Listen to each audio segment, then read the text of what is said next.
friends, welcome back to our channel. We're so glad you joined us today. On this episode, we're going to look at how God restores a marriage after divorce, which just makes this a unique and special story. Chris and Stephanie Teague from Out of the Dust Music, and their music is amazing. Go check it out. Yes. I love their music, and that's what first drew me in. As you told me about them, I listened to the music, and I was like, I love this music. And you were like, hey, they are actually in a ministry because of their story. And their story was they were divorced and came back together after Chris lost his faith in God. And then he restored his faith and came back together. And I'm like, really? Cool story. This interview, guys, is amazing. I love being able to sit down and chat with the two of them and hear part of their story and hear how they walk through this. Yes. Chris and Stephanie, thank you so much for being here today and sharing your story with us. Hey. Happy to be here. Yeah. I would love to just start with sharing a little bit of your story. I know that our stories are similar in a lot of ways with what we've walked through.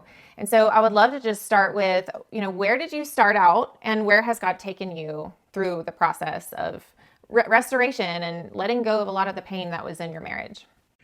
Absolutely.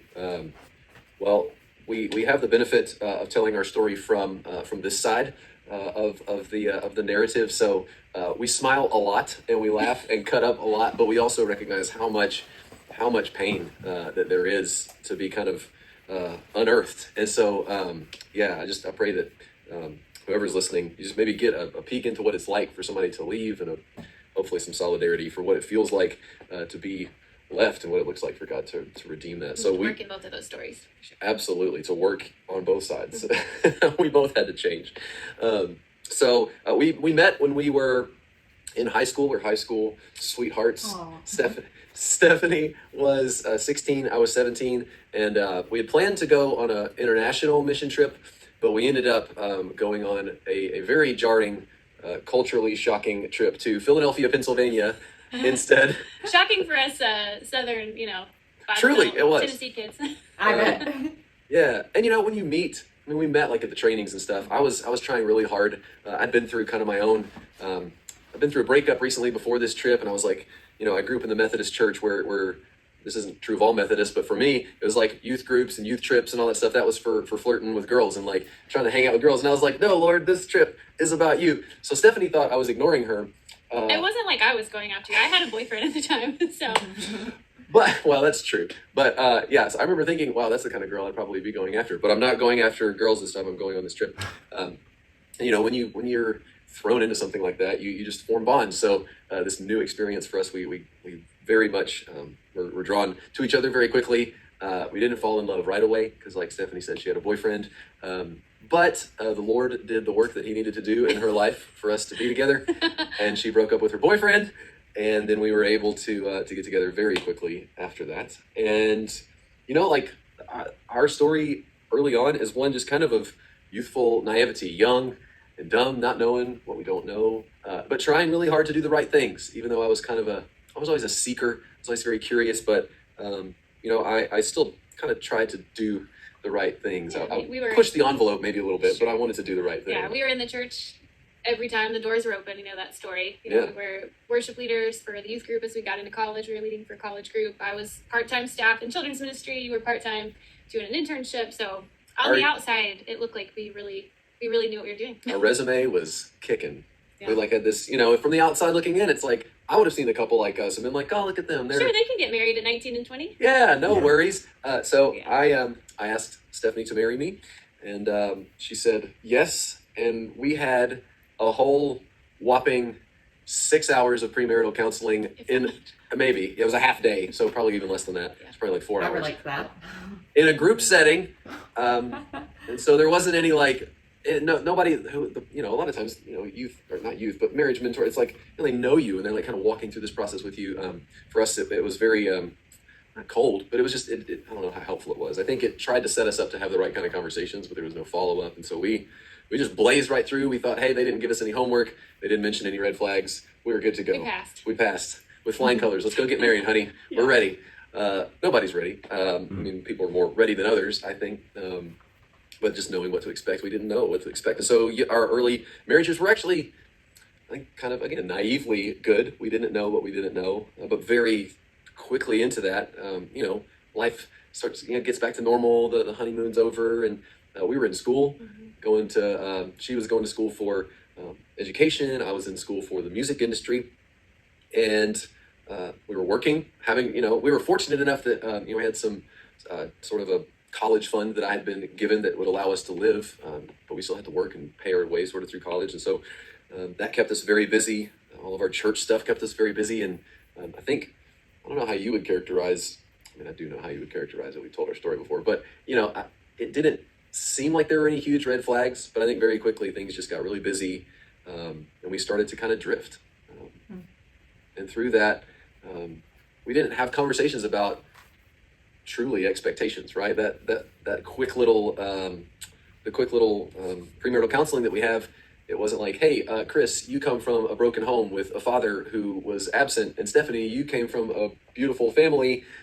We should talk about that. You guys should talk about what your expectations are of marriage, because that's probably going to cause some friction.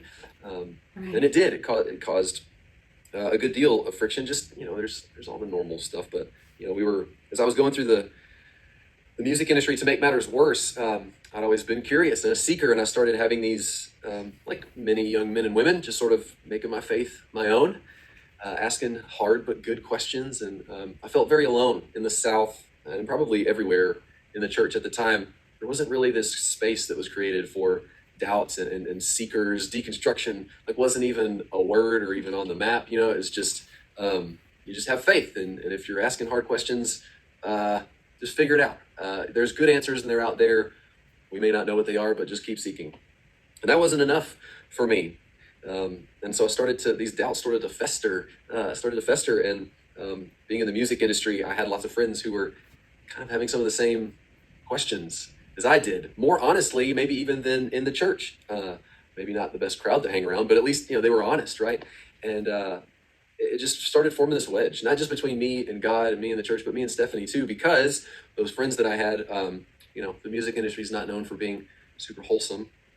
So there were plenty of opportunities for sort of shame management, guilt management that I had formed around these doubts that I had. And one great way to control how I was feeling was through drugs and alcohol and friends and parties and all that. So that started becoming a bigger and bigger part of my story. And if I couldn't tell anybody about the doubts, then Lord knows I couldn't say anything about, the evil things that I was doing out of sight. So again, the wedge just got bigger and bigger, and we drifted further and further apart. And I think there were times we went to, marriage conferences and things like that. Like we tried, at times. I think we thought we were doing all the right things, but this persistent sort of nagging doubt, this pull, this gravity towards this other crowd, being able to do what I wanted to do, this freedom and feel good and feel happy. I wasn't exactly finding that in the church or in marriage for that matter. So I just kept sort of drifting further and further away. And that produced this new lie that I wasn't unhappy because I was living a double life. Because at a certain point, it got to where I didn't even believe in God anymore. I'd be on stage leading worship and not even really believe what I was or who I was singing to. But it felt good, I guess, to play the part and to belong to somebody, to something. So Yeah. The new lie that I believed was that I was unhappy because of my marriage, because I couldn't be who I really was, because I couldn't really do what I wanted to do. And marriage and the church were standing in the way of me being, my true self. And I would have never said it that way, but I just didn't feel authentic. I was like two separate people, and Dr. Jekyll and Mr. Hyde. And hide. I was very good at hiding things because nobody knew anything. So that led me in January of 2010 to set Stephanie down and sort of drop this massive bombshell that I had prepared for, but nobody else was ready for. And I told Stephanie 14 words that would blow both of our lives apart and set a course for the rest of our lives. And those 14 words were, I don't believe in God anymore, and I don't want to be married anymore. Wow. And it came from a deep place of pain, right? Like I didn't want to do that. It was almost like I felt like I had to, in a way. Even looking back, it's like I had done all the right things. I had married the right girl. I stayed in the church. But there was this pull, and and I didn't know what to do. And it didn't take me long to file. Within a month or so, she had moved out, and the papers were filed, and the divorce was final. Yeah. So my perspective, like you said, he was good at hiding. I knew nothing. I didn't know about the drugs. I knew at one point he was kind of struggling, wrestling with his faith, but I think I asked him one time about it, and it just was like, oh, it's fine. He's reading some books. He's talking to people. It's fine. So I just assumed, we're busy. No, we don't communicate well, but again, we're in a busy season. So eventually we'll settle down. We got married when we were in school, then we were getting our big boy and girl jobs, and so I just assumed things are just it's gonna get better. It's gonna get better. And it's easier for me to be that kind of naively optimistic person. And then also, as somebody who grew up very much perfectionist, do all the right things, be the good Christian girl. I hate failing at anything. So it was like, no, we're not gonna fail at this. Nothing's gonna happen to our marriage. We'll push through and we'll be all right. You'll push through. Yeah. I had to do something. So that night when he dropped that metaphorical bomb on me, I couldn't even process what was happening. I couldn't make sense of the words. I didn't know how to respond. It was like my brain is a computer that just couldn't find the right pathways to make what just came out of my husband's mouth fit into reality of what I was living. And from that point, I went through every stage of emotion and of grief that you go through with loss. I fought for our marriage for a while. I tried to have some theological conversations, just finding any way that I could change his mind, to make him stay, to make him believe.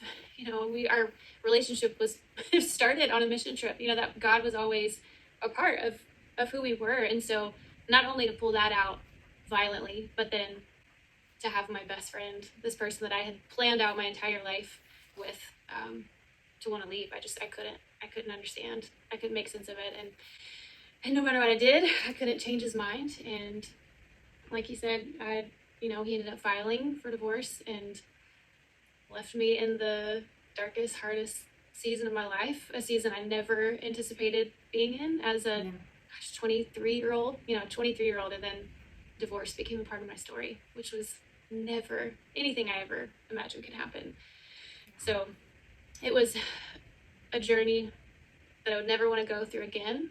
That pain, the grappling with the loss of that, and the shame of it, of having to tell people, finding out, and being afraid of what people thought of me. Because again, I was the good Christian girl. I didn't want to be seen as someone who, gosh, look at how foolish she is. She didn't even see any of this coming. Couldn't keep her marriage together. Yeah. And so there was the period of time where after, I'd moved out and it was very obvious I wasn't going to be able to change his mind, where it was really easy to feel like the victim in all of it, right? I didn't choose the divorce. I was willing to go to counseling. I was willing to work on it. But sitting in that victim spot, for one, it almost makes you feel like you can validate just feeling awful all the time, and not trying to see what God's going to do in that season. And one of the kind of monumental turning points for me was a women's retreat that I had forgotten that I signed up for, that I never would have had it not happened before my life fell apart. But at our church, we had a women's retreat that was the theme, I didn't know at the time, it's just such a God thing, was about finding joy in suffering. And so having an entire weekend being immersed in these scriptures of what God is doing in the midst of our suffering, of the hope that we have, of the beauty of what comes on the other side if we let God refine us in the process. It was perspective changing for me in a huge way, a really obvious turning point for me in my journey. And from that point on, it was learning how to let go, to let go of control, because that's really what so much of what I was grappling with, that's what it was about. I was trying to control this life that I had so carefully crafted and curated, and trying to make him come back, trying to make him see, trying to make him change, and really coming to the end of myself and seeing, gosh, God, like you're in control of this. And as much as I've said I want to let go and I want you to be in control, I'm just coming to him with a closed fist, just holding so tight to what I wanted to happen. And so, and again, I say this in a few sentences, it was a long process of learning how to let go, because how do you let go of this future that you planned, of this man you thought you were building a life with? And so getting to that point of surrender, of letting go of the control was, gosh, it changed everything. It didn't take away the pain. That doesn't mean that the pain disappears, that the hard isn't hard anymore. It's still there, but I think it was just being able to have a hope, to have the promise of joy on the other side, no matter what that ending looked like. I didn't have to assume anymore that the only way that my ending would be good, that God would be good, is if Chris came back and our marriage was restored. I started having a hope for what my future could look like without him, and walking through and seeing God's faithfulness time and time again throughout that year, and knowing that I was going to be okay, that God was still good, no matter the ending. And just finding out who I was in Christ. My identity wasn't in just being the good Christian girl, that it was in being, a daughter of the King, and that was all that mattered. I'll pass it back to you. No, I love hearing you talk about that. Yeah, so for me, my story was a bit different, but it's just amazing to me how God sort of weaves just similarities. Even any personality test that we take, we're always on opposite end. I'm trying to do opposite on the camera. There, we're on opposite end. So far apart. But even through different struggles, different personalities, different journeys, like the way God weaves his truth into your life, it truth is just truth, and it's applicable for all of us. So even though I was the one who left and she was the one who was left, our stories somehow resonate with each other. And for me, I started out, I believe, as I trace this thread of where did this all come from, I think some of what happened in my life is just a product of who I was and who I was raised by. We're all a product of that. And I was raised in a Southern family where you didn't really talk about, you might give a nod to that you're having a tough time, but it's the smile and say you're fine kind of deal, At least that's what I saw. There may be something completely different happening behind the scenes, but what I perceived was the truth was if things are hard, you just sort of put your head down and you deal with it, or don't deal with it. And so after trying and doing all of the things that I thought were right, I think as almost as a preventative measure or as a Hail Mary for myself, it's like I almost needed to blow my life apart because I didn't see a way out or a way to deal with any of the pain that I was feeling, from the shame, from the doubts, from the unmet expectations of marriage, from us not understanding each other, from just feeling very alone in many regards. And I think as I left, it was great for a while because, man, I've been holding all of that in for years, and to tell the truth, regardless of where that truth is going to take you, ultimately, it feels good to that is a weight that is lifted, right? So to tell the truth and let people know, hey, actually, you don't have any idea who I am. This is who I really am. In some regards, it broke my heart to leave everybody, but at the same time, it felt like a weight was lifted. So as tortured as I was to leave and to watch what it did to her, I know that sounds crazy because, a lot of guys who walk away don't have any, it doesn't seem to me through the people that we talk to, a lot of guys don't even seem to have any care. I know that there are many who do, where moral failure has just blown their family apart and there's tons of remorse and shame and guilt. It broke my heart to leave. I didn't care enough to want to work at it and stay. I didn't see any way that we could ever make it. I believed this lie that we were too young, we were too different. We didn't believe the same things, even if we believed the same things. I told her this one time, which had to feel amazing to her. Not amazing. It was sarcasm. I said, even if we were Christians, even if I believed in God again someday, we just don't make sense. Right? So that's where my heart was. And so as I left, it felt great. I got to do what I wanted to do. I got to hang out with friends and smoke weed and drink and be the person that I thought I was. And I could talk about faith and kind of I had a very judgmental eye about faith and about religion and about the stupid kind of, how could anybody kind of believe that? All these caricatures of who God was. I got to lean into all of that. And so it actually did feel pretty good for a while, but that is the lure of sin. Because there's so many times, a couple of times specifically in my life when I remember just kind of hearing this,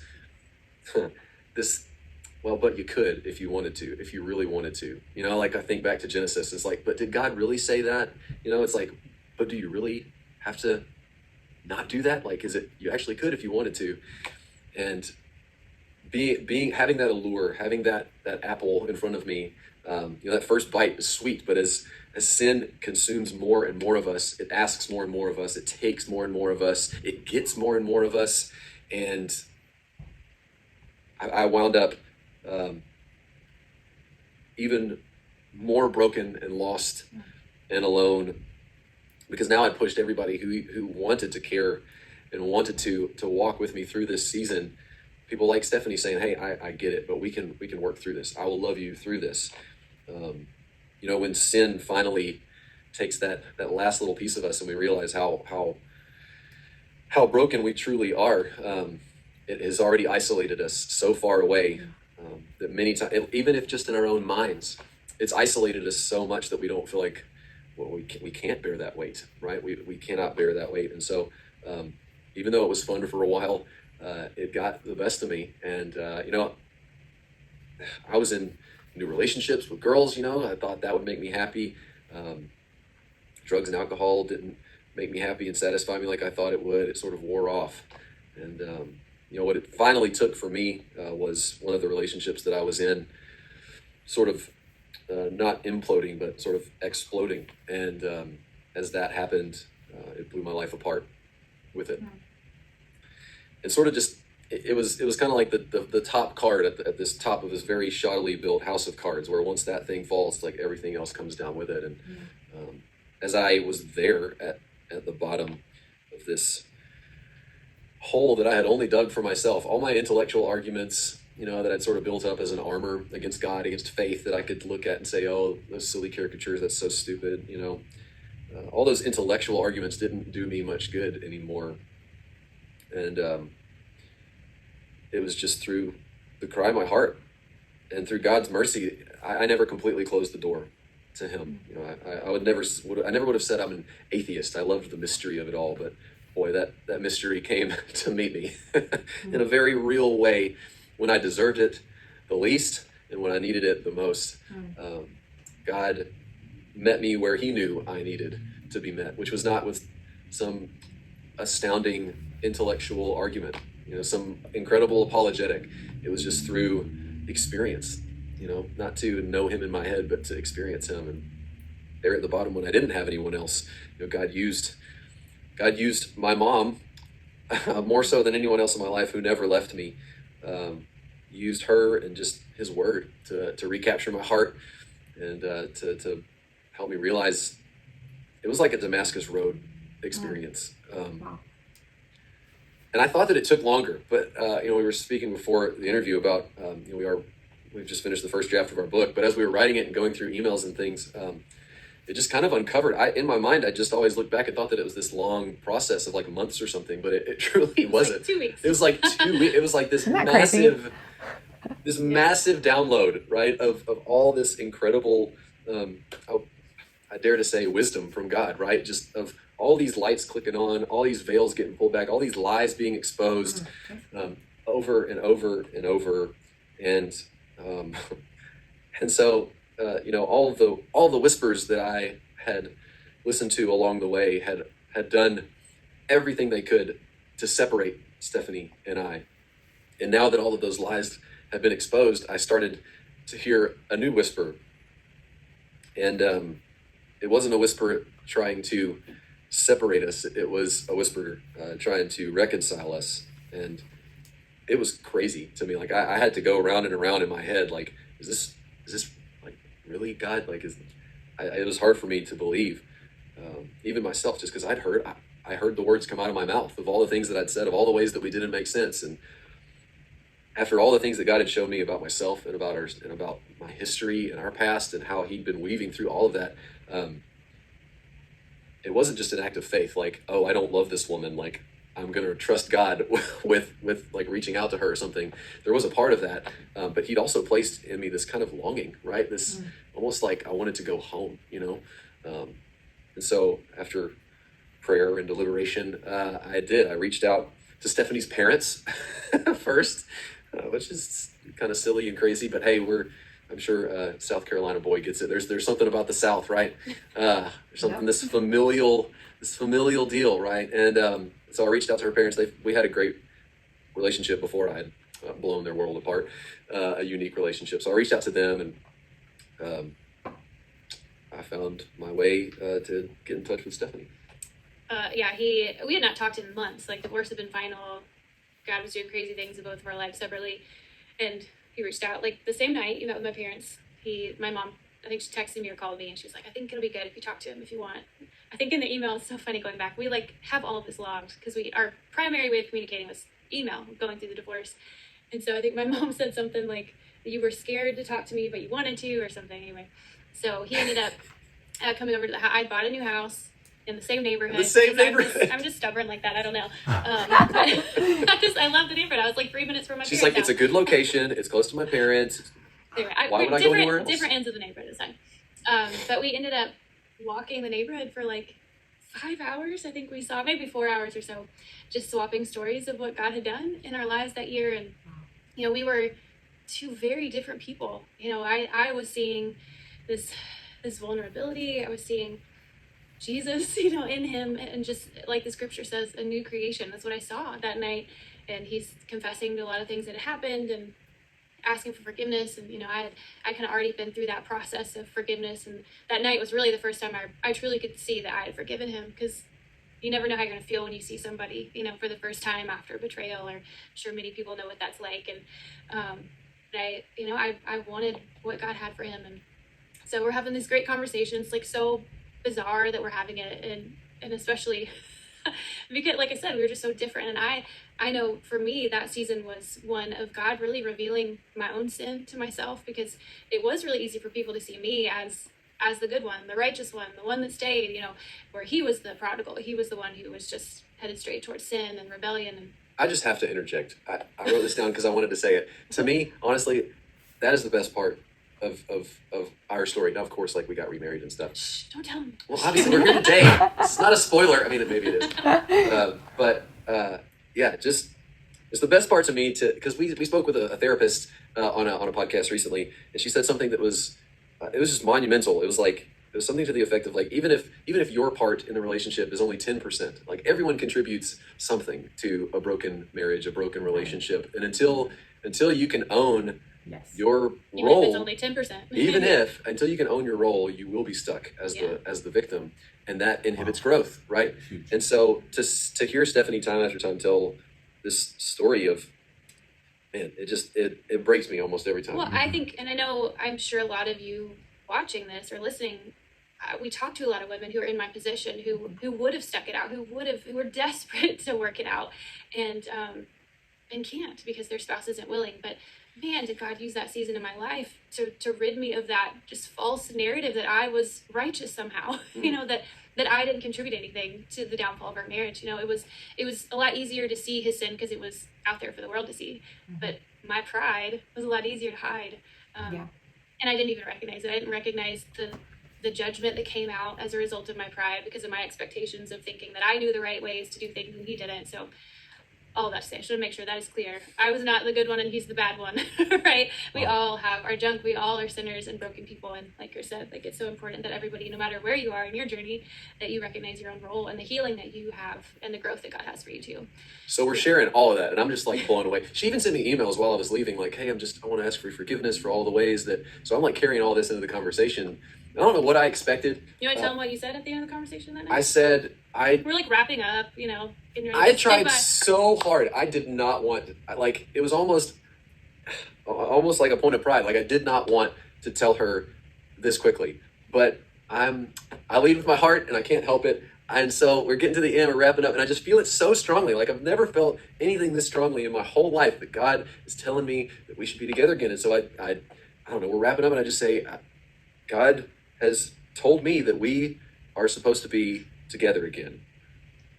And it was not met with the same enthusiasm. She had a different journey. She had to get there. I was there, but understandably so, she was not there yet. Yeah. And I was a bit disappointed by that, to be honest. As beautiful as that evening was, as anybody who's walked through any sort of betrayal, forgiveness is commanded, right? If you're a believer and you know what Jesus has done for you, like, that's commanded.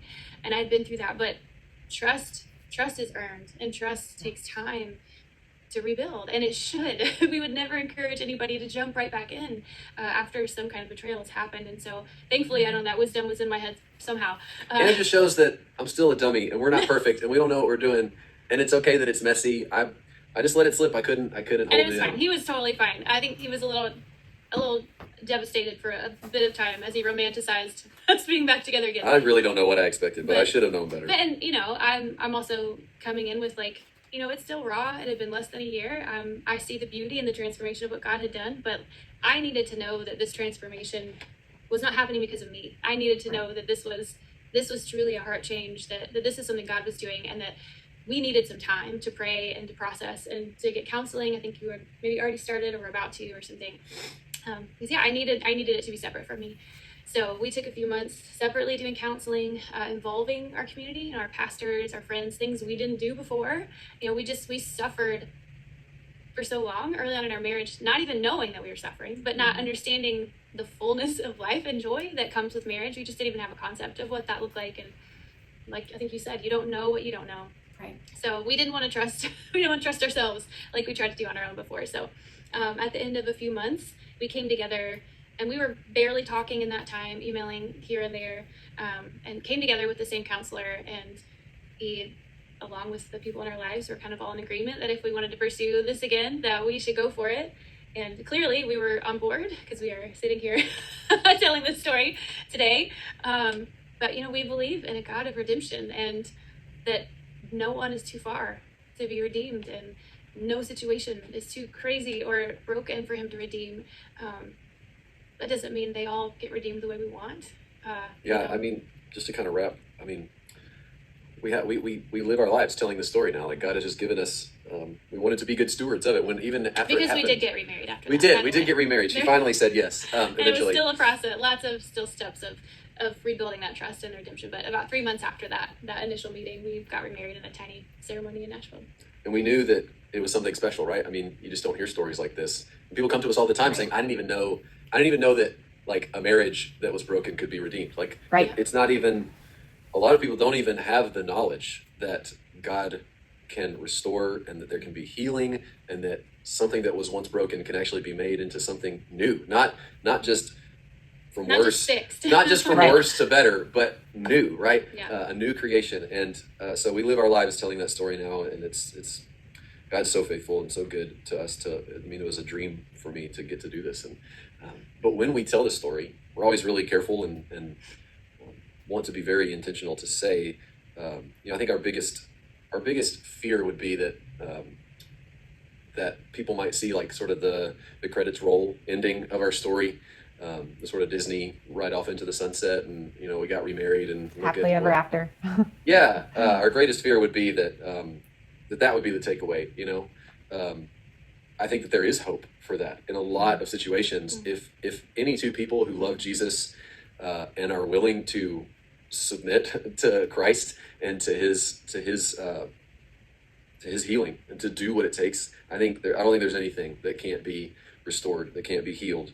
But the deeper hope that we scream is that what happened, the most amazing thing that happened in our story was not that we were able to be reconciled.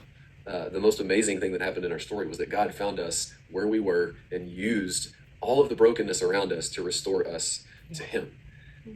Because that's the headline of our story. The headline of our story is two ding-dongs who didn't know what they were doing, messed everything up. God found them where they were and redeemed them as individuals to where they could then be redeemed as a couple. Wow. And it wouldn't have been that way. It couldn't have happened any other way. It's only because of God in our individual lives that could have taken place. Yeah. And like you were saying, after being remarried and knowing this is a unique thing, and hearing, there's even more today, I feel like, than ever, just hearing so much brokenness in the marriages around us, and so much pain and so much hurting everywhere you look. It feels like we knew it was something that we felt God calling us to tell, and we had always loved music. It's kind of been like, ever since the first day I saw him in the corner of the youth room, like playing guitar, like it's always been a part of our story. And so, long story short, we did, just for fun, did this conference in Nashville, this gospel music association thing, entered a competition because my mom kind of made us. She was like, do it, it'll be fun. We were terrible. We made it to the finals. We were terrible and terrified. It was like, it's the worst. I was comfortable leading worship. I never wanted to be a performer in any way, like any form or fashion. I hated talking in front of people. I hated especially singing in front of people, other than like harmony. So we were told, like, just, it's like American Idol style in the finals, like, go up there, say the song, sing your song, judges will say stuff and you get off stage. And we both, when we were about to go on stage, we just looked at each other and just knew, like, we need to tell our story. I think we were like 6 months remarried at that point, and so we broke the rules, which was very unlike me because I hate breaking rules. Took like a minute or two to tell our story, and got off stage, and right after, a young woman came up to me just in tears because she was walking through the same thing and just needed that little piece of hope. And from there, it just became really clear that music was the platform that God was going to give us to share this story. So here we are, like 10 years later. Well, I guess even longer than that. 12 years since remarried, but 10 years since deciding, all right, like, let's form a little duo and see what happens. And, and so now here we are, our band Out of the Dust. You know, that name even comes from our story of what God did, just like in Genesis, breathing life into the dust. His spirit, his breath brought out something, you know, more full of life than we could ever do on our own. And that's what he did in our marriage. And now we're in full-time ministry, writing music about what God's done, trying to bring people hope in the midst of their suffering, not because of their ending, but because of where they are and God's faithfulness in the place they are. And have 2 kids who are little images of redemption, because they would not be on this earth if it wasn't for what God did. And they're excited to head out on tour with us again this summer. So Wow, your story, I was getting chills all throughout it as you were hitting different points. And it just shows so much that just because we can't see God is working, he is working. And when 2 hearts turn towards him and they're willing to allow him to come in and be in control and have his way, amazing things can come out of that. Things that you would think are impossible, like a remarriage to a broken marriage. And I just love how God worked separately in your lives during that time and then brought you back together. It's just so beautiful. And then your music I love your music. I've been listening to it, and I love EDM music, and I got to listen to, that's a whole story. I was so excited about that because I think we need more worship music and songs like that in EDM style. But they've also, side note, for those of you that like searched for us on Spotify, you will hear our version first of a song called Take This. It's I think the song we get the most response from still, even though it's like 4 years old now. We did it with our good friend Plum. Some of you might be familiar with her. I grew up listening to her music. That's so cool. But we had a pretty well-known DJ out, and he's Irish, approached us about doing a remix, and we're like, this is crazy. Ours is like, it's like a ballad lament. At first we were like, no way, we're not letting somebody like turn this into some club banger. Yeah, it's about my side of the story and crying out to God of like, where are you in the middle of this? I don't feel the peace you promised me. And so he turned it into an EDM, you know, like electronic dance music, if you don't know, like remix. And it has been sung and screamed out at these festivals all over the world. It was with fire and lasers and lights going this way and that way. It's amazing. So if you go to Spotify, yes, it's amazing that is there. That's maybe listen to some more of our songs to get a true feel. They're all great of what we do. Yeah. Yeah. Oh, and just how God is using the 2 of you in that platform. I love how when he takes gifts that he's already given you and then he uses those gifts to magnify the kingdom work. And seeing that in your story is just really cool as well. Yeah. It's an honor to be a part of it. I have a question for you. I love your story too, and I'm just so honored that you guys would share it on here. And I have a question about, we have so many people that will contact us, and they're both the husband or the wife, and they're like, I really want my relationship to work. I really want to restore this marriage, and I'm the only one that wants it. And my husband, my wife, they want nothing to do with it. And they're like, I want to stand in the gap and I want to do what God wants me to do. And I feel so hopeless. What would you say to them? We hear from people in that place very regularly, sometimes daily. And that is, I think, one of the hardest places to be. And just know, if that is you, we want you to know that God sees you. He sees you in that place, and he hears you. He hears your prayers. They're not in vain. And you're not alone. I think that's the biggest thing. You're not alone. I know that for me, a big part of my journey was learning to let go, like I mentioned. And again, saying it in a few minutes of time, it doesn't do justice how hard that is. It's not a, oh, let me flip the switch and, all right, God, here you go. I trust you with this.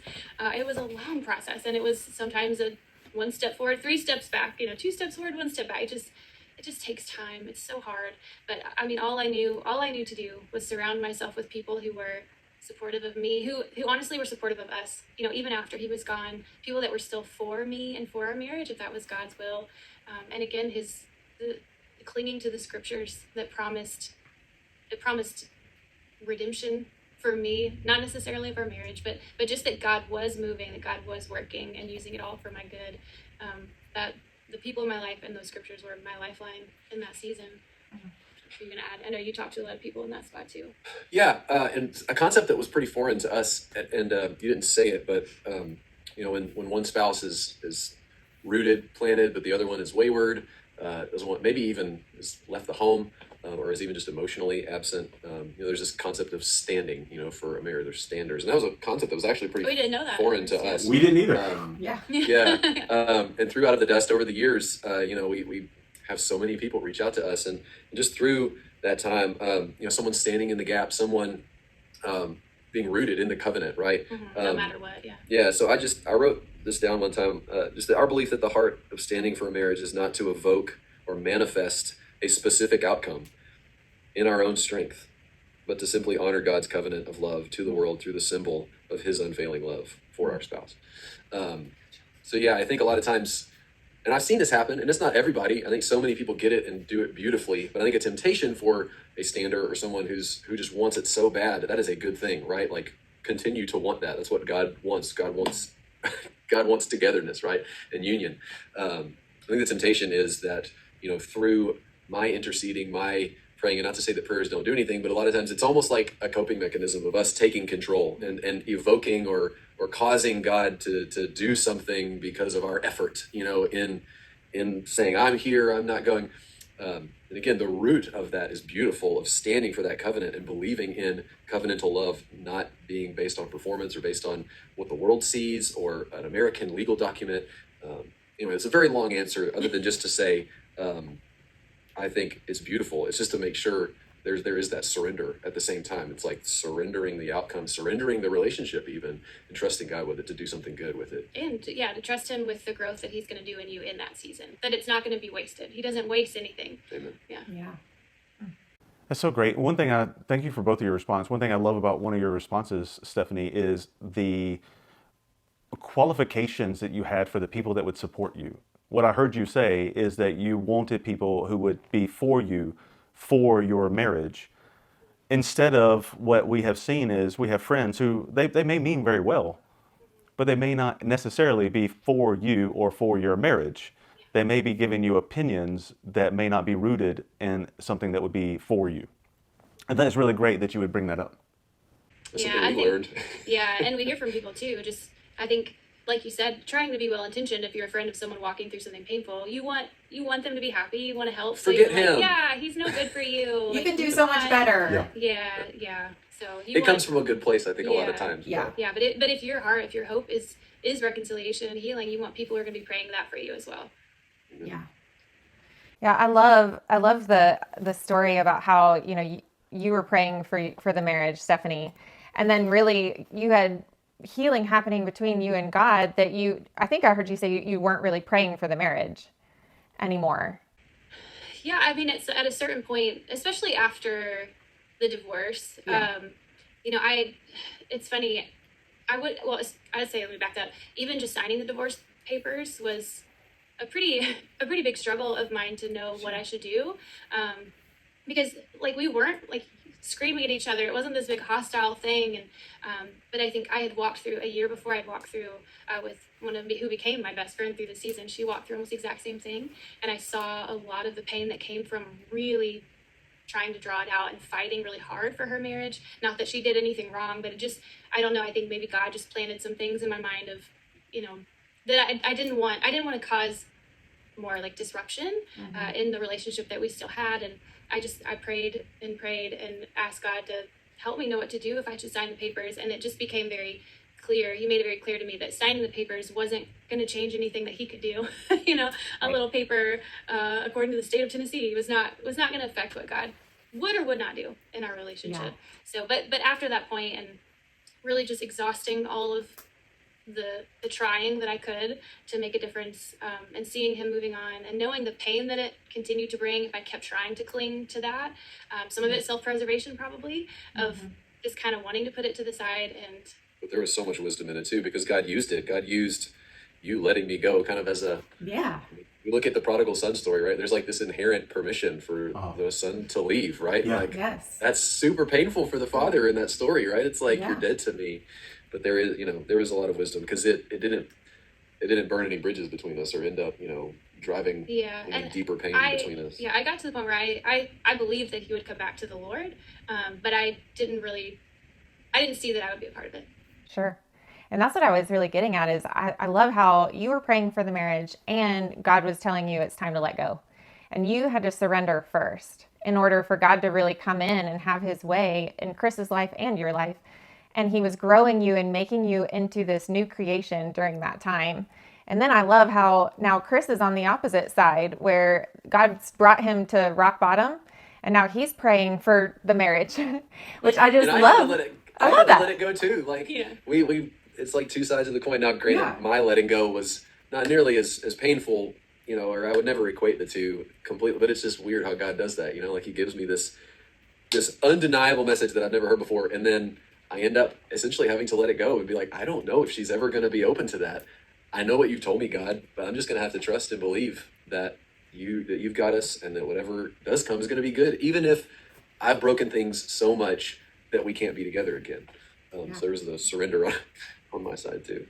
And we've seen in other couples we've worked with and reached out to us, and even in our own story, it takes sometimes rock bottom. And most of the time when we're looking at a relationship being restored, rock bottom has to hit.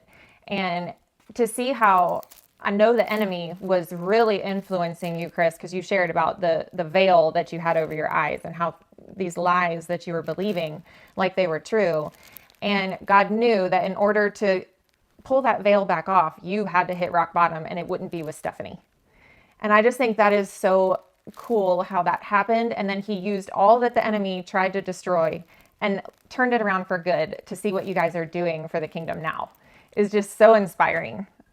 It's a mercy, Right. Rock bottom is a mercy, as painful as it is, it's needed. And Yeah, we say all the time, like, we wouldn't want to walk through it again, but we wouldn't trade it for what we know about God, for who we are now, what our marriage is unrecognizable Right, ours too. compared to our first marriage, as we say. Yeah. That's what we call our previous, I call it our first marriage, because it's not even the same thing. We're not even the same people.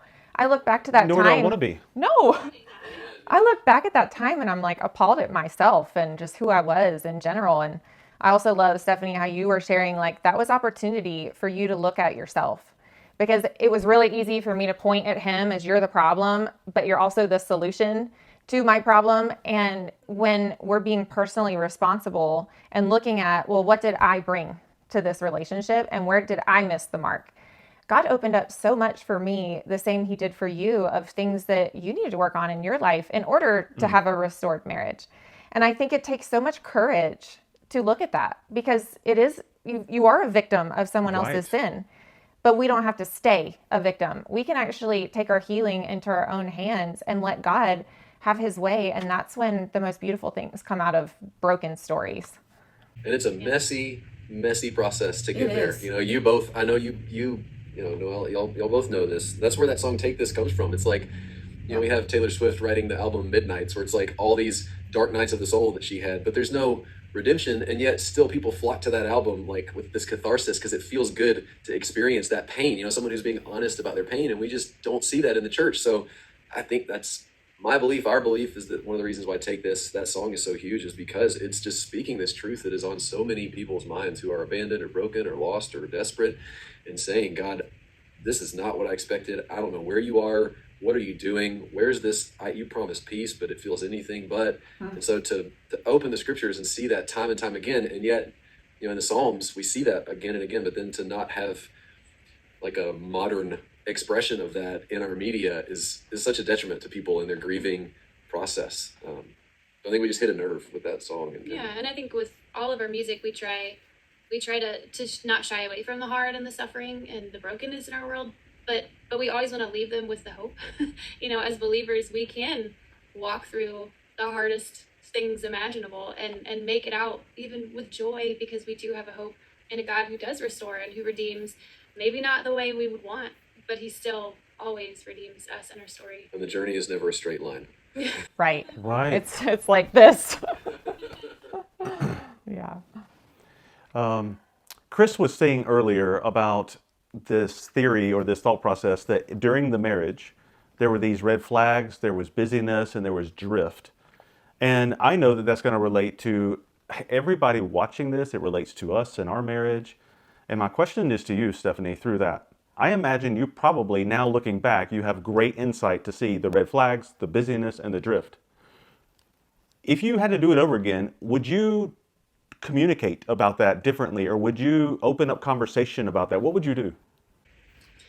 Oh man, we talk with a lot of young couples now, and we're like, that's kind of why we do what we do. We don't want people to have to learn the hard way, Right. all the time like we did, right? We'd love to save some people from the pain of that. But yeah, they're definitely hindsight's 2020. Looking back and seeing how little we communicated about things that mattered. I think because we were so busy, because it was easier not to, because we didn't handle confrontation well, so it's easier to just kind of avoid it and assume we're going to be fine. I always felt like she was just too right. And that if I ever found any ounce or morsel of like, oh, I've got a good point to make here, I would just like drive it into the ground. And she was just as stubborn as I was. So yeah, it never went well. I don't think we even knew we needed help. So we always encourage anybody, it is okay to ask for help, and you don't have to be at rock bottom to ask for help. Right. Even just since getting remarried, we used to do regular check-ins with our pastor, even when things were great, because you don't see the blind spots. We didn't see how we were drifting. I wouldn't have even said we were drifting. I would have just been like, yeah, we're busy. We'll figure this out soon enough. I think my encouragement would be, ask for help. Have people in your life, maybe an older couple, even if you just, hey, go get coffee once every couple of weeks. If you have somebody you feel like is older and a few steps ahead of you and you can trust, and even just being intentional about your time. We, as busy as we are now and doing full-time ministry and have kids in school and sports and all the things, like we're really intentional about weekly date nights. And in our season of life, that doesn't mean we get to go out. Like 9 times out of 10, probably more like 49 times out of 50, they're home date nights, but they're intentional. It's setting the night aside. It's something to look forward to. It's planning the like Uber Eats to have food delivered, just like anything to make it special. Because again, we look back and we're like, what did we even do with our time back then? Like right? We didn't have kids. What were we doing? I agree with that. Right. But yeah, But to your question, it's like, I think out of a maybe an avoidant, I don't know, you perhaps have more of an avoidant conflict style and I don't know. peaceful, but counselors or couples or pastors or whatever can help navigate that, or even just learning to ask the right questions and Google like, what are good we got a sermon this weekend at church. It's like asking your spouse, how am I doing? Right? Mm-hmm. Like, that's probably the scariest question that you could think to ask, especially if things aren't going well, but to be willing to listen and actually hear what your spouse says. There was such a lack of humility on both of our parts before, where we would not have been willing participants in that kind of an exercise. And I know because we also didn't feel validated. Yeah. And like a counselor can look and say, hey, Chris, when she does that, I bet it makes you feel very this. And Steph, I bet you feel so. And so like neither of us were getting that from each other, but to have knowing the roots of our communication issues, so like it would have been so easy for someone else to speak into that. So I have a follow-up question.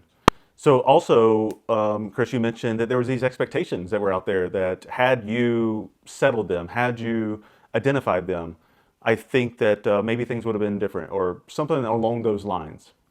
And I'm curious around that, very similar to this conversation around red flags, but back to expectations, what would you have done differently to figure out expectations?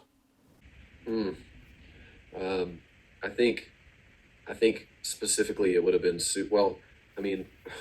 I can't help but think of like a baby. You can read every baby book in the world, but when you have a baby, it's like nothing can prepare you, right? So right. I don't know. I think for sure, I think for sure for us diving deeper into our family history, and I didn't have an in and out day-to-day example of what a husband and a wife looked like. And Stephanie had almost like too perfect of a picture. So there was just so much, we were missing each other in so many regards. And the expectations with money, and money is like such a huge area of conflict for a lot of couples. And for us, I came from a family, we were not well off. My dad worked really hard so my mom could stay home with us kids, and we never went out to eat. We didn't go on vacations other than like visiting family. And so even just things like eating out, which was a part of his daily life, growing up. And so then I feel yeah. shame because in my head, it's like, well, sure, that's like, maybe that's the better way is to not spend money, but also like I wasn't wrong Yeah. for being, so just to have some kind of, have better expectations around that it's okay to be who you are, I guess. And there's wisdom, it's not like, oh, I wanted to go out and spend all of our money, Yeah. but, measured wisdom and being okay in your unique personalities and different leanings towards Yeah. things. And even just all that to say, we just never had those conversations. So Yeah. if we had some conversations like in premarital counseling, what do you expect? Like, how much of your money do you anticipate spending on this or that, or your time, your spare time in the evenings, where he felt like it was okay to go hang out with friends at night, and I felt like my husband should be home with me every night. These things Yeah. that we didn't have the open conversations about it beforehand. And then things fester because you end Yeah, up and like there's stuffing resentment. it. Yep. Yeah. Bitterness, all the things. Yeah, you guys brought up so many things for me that I think is just really interesting and great to look at. And one of those, Stephanie, you said that you had to let go of control. This, I think it was around the time you were going through the divorce, and you were already divorced, and you said you had to let go of control. And I was curious, how do you do that? How would you let go of control? That's a good question. Wow. I wish that there was some magic formula, because I think that's a struggle of a lot of people walking through what I've walked through or similar stories. Everybody has that question. It is. It's just that question that I wish that had a better answer for. I think, again, it's a process. It's not a quick decision. I think for me, it came about because I saw over and over again in those, 5 months or so of like really fighting for our marriage and trying to change his mind, seeing over and over how I failed and how I couldn't. I couldn't say the perfect thing. I couldn't make the perfect argument. I couldn't orchestrate him talking with a certain perfect pastor to change his mind. Any of those things. It wasn't working. And it was leaving me not only feeling like a failure and miserable, but also I was carrying so much weight trying to control it all. And that is not how God has created us to be. So it was exhausting to carry all of that. And I think hearing those scriptures over and over, of Jesus, come to me, all you who are weary and heavy laden, I'll give you rest. His yoke is easy, his burden is light, like all of those things where God he was calling me through scriptures to let it go and to trust him to carry it for me. So I don't know. I really don't know how to give I think an exact answer, but it's. Yeah, I was just gonna say, I think it is something that has to be discovered. It's like it has to be discovered by each person, because it's like because it's an experiential thing. You can't tell someone how to experience. You can give them steps. You can give them, hey, like Stephanie's saying, with scripture and the word and really cultivating disciplines and practices, putting yourself in the crosshairs of God's presence to where you're able to receive. It's a journey, and you're going to fail. It takes a lot of patience. God is so much more patient with us than we are with ourselves in those regards along those journeys. But it's a process. I've heard of this, that because I also experienced this whole thing of wanting to control people around me. I want to control Adele. I want to control my daughter. I want to control environments. I want to control the weather. I want to control what we're going to do in church environments. I want to control all kinds of things. And what I've really become present to is that what's behind that is fear. I've saw that my fear around things drives my need or desire to control. And we teach ways to let go of control, and it's just as simple as just letting go of control. It's that simple, but I don't think it's that easy. I think that there is an internal thing where, Chris, I like what you said. It's more of an individual journey, because I think the individual journey for me is identifying what are those fears that's activating my need to control. What are those fears? Like for me, one of my biggest ones is I just don't feel good enough all the time. And in that, if I don't feel good enough, maybe I'm really not right about things. And if I'm not right, maybe there's something wrong with me. And so my control probably, and I'm just working this out on conversation with you, my control is probably around that. My control is probably around, I don't want to feel not good enough, so I'm going to control. And so I don't have an answer. I was just working that out through your conversation. I would say too, it's so funny. We live in a culture that has so highly elevated our minds, and in an essence, we have a Western church that also really highly elevates doctrine, but we don't often talk a lot about thought life, and our actual thoughts that pass through our minds. And I think, Paul talks about taking each thought captive. And as you're walking through a journey of learning how to surrender, a lot of times the hindrances and roadblocks to that are the thoughts that come into our minds, and entertaining thoughts that could just as easily be surrendered right along with whatever the situation in your life is. And sometimes, again, there are disciplines and practices to help cultivate your awareness of those thoughts, so that you can recognize those fears. Like you said, oh my gosh, not being good enough is like Your core. that's my swan song, Yeah. right? So learning to notice and be aware of your thoughts, and so that you can surrender and take them captive to Christ is a huge step on that process. It's done imperfectly, but it can help tremendously. That's exactly what I was going to share for myself. Is I had to really get that it was a burden to carry, to try to control the outcome of our relationship, and the thought patterns that the enemy used against me on repeat. I mean, just constant repeat. And I was unaware of that until I became aware. And then it was like everything changed for letting go and surrender, because I started to see that it was spiritual warfare, not just our relationship. I mean, our marriage was under attack. The enemy did not want us together. And I know why now. I didn't know why then. But for me, I had to come up with a physical way of letting go. So I would feel this weight and I would literally take it and say, it's yours, God, and like hand it over, because I needed to walk it out as well. Like going on in my mind, just thinking about, okay, I surrender this, the thoughts would come back. But for some reason, when I was doing a physical action of giving it over to him, it was like a complete surrender of, I can't do it. I need you. And it changed everything for me. And that was the first time I ever surrendered to the Lord. And I'm so grateful for that time that I had to walk through that, because I don't think I would have learned it any other way. I was stubborn, just like you were saying, super stubborn and righteous and prideful and all the things. And I had to be broken in order to learn what surrender is, and learn that God has a much better way for me than I have for me. Chris, you said this comment that you felt like you were a seeker. You are very curious. You like to seek out things. And in particular, this had to do with your faith. You were deconstructing, you were on that road. And I have several friends who were in ministry, who've gone to seminary. They were pastors. They believed in Jesus. They were on that road, and now they're not.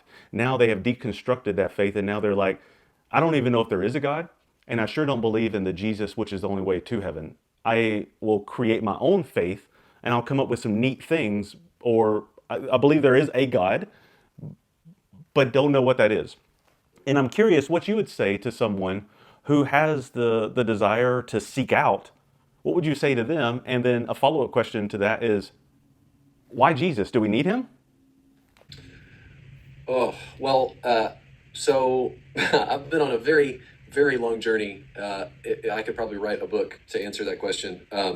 I think what I would say for both the person who is in that situation and for the people around them, I've walked with, not intimately, through somebody through that exact journey of deconstruction or feeling like they're losing their faith. If I have walked through situations where I'm not in control and I don't know what to say or what to do, but for both the person in it and the people around them, I would say, number one, it's okay, right? Like, it's okay that you feel lost or hopeless or you're doubting.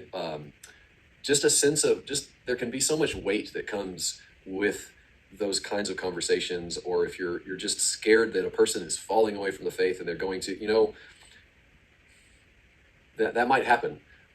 But we can also trust the Holy Spirit in that he is still pursuing and still taking those people on a journey. I had to lose it all and hit my own rock bottom. It wasn't anybody else who convinced me, right? God sought me out. And I think we can trust the Holy Spirit in the journey that he is taking people on, and just be in the passenger seat. And not to say we don't offer truth when it's needed or try to have helpful conversations, but I think for me, it would have been so helpful if someone would just have said, hey, I'd love to dive into that with you. Or, hey, I know that probably makes you feel really alone, and I don't know what the answers are, and I don't know where you'll end up, but I'm just happy to be here with you, and I want you to know that I love you, and I'm your friend through all of it, regardless of whether you walk away or not. I would hate to see that happen. That would break my heart, but I'm just here for you, and I want you to know that you're not alone.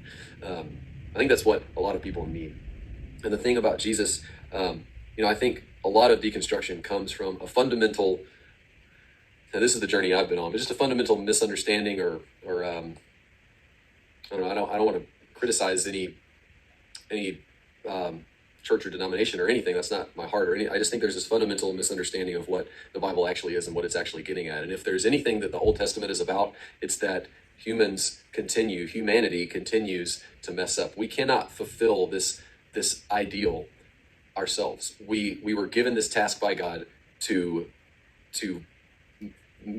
make it so humans can be with God in heaven. That's what the garden was, God and humanity living together. But we messed that up, right? We weren't able to sustain that. And the Old Testament is just those themes over and over and over, how humanity cannot, we need someone to fulfill that for us.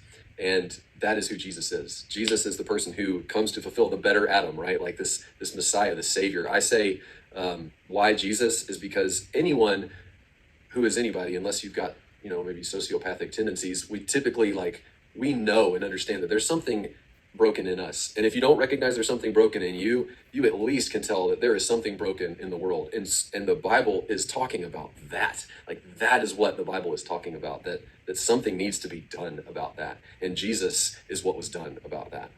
So that's as quick as I can be. But that's why Jesus to me, That was beautiful. And I have another question too is, whenever you came to Stephanie and you were like, hey, I want to get back into this relationship. I want to get married again. And Stephanie is like, well, hold on.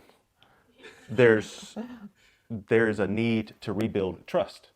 And obviously there is a need to rebuild trust after a betrayal, because betrayal means trust was broken. And, we have walked through this process where I needed to rebuild trust too. And I'm curious for you, how did you rebuild trust? Man, great question. Well, our friends, the Savages, Mark and Jill Savage, say the trust breaker is the trust maker. I like that. I love that phrase. I'm taking that. Yeah, take it. Give them credit though. And so for me, we've just said trust is time and repeated actions. Trust takes time, and it takes consistency. It takes repeated actions over time. And for me, that looked like just telling the truth and being honest about the ways that I had broken Stephanie, broken her heart, broken her trust, owning up to it. But then if new temptations would arise, right? Like in our first marriage, this is a two-way street, by the way. She didn't create an environment that felt particularly safe, gracious and safe, And you know what? Truths hurt sometimes. And so I can't fault her. It's going to hurt, right? But creating a safe space, that takes a lot of bravery. But then to actually share those truths and to be vulnerable, right? And so specifically, we've told this story a bunch, but I'd come back and I was having to do some work on a construction site. And some of the dudes were there and they were smoking weed. And I would just tell her hey, that I really, really wanted it. I remember how it made me feel. I wanted that. And I think being honest about that. So whatever your struggle is, sharing your triggers or being vulnerable to open up about that, it can hurt, especially I'm sure that's a scary thing. But to know that he was sharing it with me instead of hiding it, that was a huge step. That's not what happened before. Yeah. And even little things when we started dating again, he was the one that set some physical boundaries, just the respect and honor that I felt he was showing me, even just through dating again, was really telling of his character at the time. And Not anymore, and his intention. but at the time. Stop it. And just his intention through it all. That was good. I would just want to say, and make sure anybody who's listening or watching this knows, we want to serve you too and help you through this journey, whatever journey you're on. That's part of what we do as a ministry. We do make music and we play shows, but we also have a Patreon of people who support our ministry so that we can devote part of our time to answering messages and to praying for people. And so please don't hesitate to reach out if you have more questions about our story. If you just want to ask for prayer, or for what was it like when you walked through, the specific thing. We are the ones that see those messages first. It's not another team member, through Out of the Dust. So Instagram's a really easy place to find us. Anywhere really on socials, you can just search Out of the Dust Music is our handle. Pretty much anywhere. Our website, outofthedustmusic.com. You can send us a little contact form there. But just know you're not alone. We don't want you to ever feel alone. And that, again, God's not going to waste the season that you're in, and we'd love to be a support in any way that we can, or even point you to some resources, because we are not experts. We're talking out of our story and what God's done, and that is our story. But we also have some very educated, experienced friends who, as you guys know, and you're a great resource as well, obviously. But yeah, we'd love to point you in any direction that would be helpful. Yeah, I don't know why this came to my mind, but it could apply. Just the story about deconstruction, or someone who's thinking about leaving their marriage, or someone who feels abandoned. I think it's just so important to remember, like, faithfulness, even through faithless seasons, is, I think, what makes the difference, right? So whether you're struggling with your faith, you're struggling with your marriage and you want to leave, or your spouse wants to leave and you don't know what God's like, remaining faithful and sticking with it, leaning into the difficult things, right? Leaning into the doubts that scare you, leaning into the fear that healing can't actually take place, or that things can't get better if you're the spouse that doesn't want to work on the marriage, right? Or leaning into the fear that nothing good could ever come from this, or when is this going to change, or how is this going to be made better somehow. Sticking with it and staying on the path is just staying in the race is what makes the difference. Wow. Chris and Stephanie from Out of the Dust Music, this has been great. Wow. Thank you guys so much for just being so vulnerable and sharing transparently about what God has done in your lives. And I know it's going to bring so much hope to our subscribers and our viewers and the people watching this. Yeah, I really appreciate your vulnerability. I appreciate your openness, and I know that there will be hope and healing on the other side of this too. And I had about, 15 more questions that I think would have been great. And man, we have been on here for a while. So thank you for your time. We'll come back. Yeah, we'll bring you back. We can definitely do that. Thank you guys for being with us. Absolutely. Thanks for having us. Absolutely. Onto my life before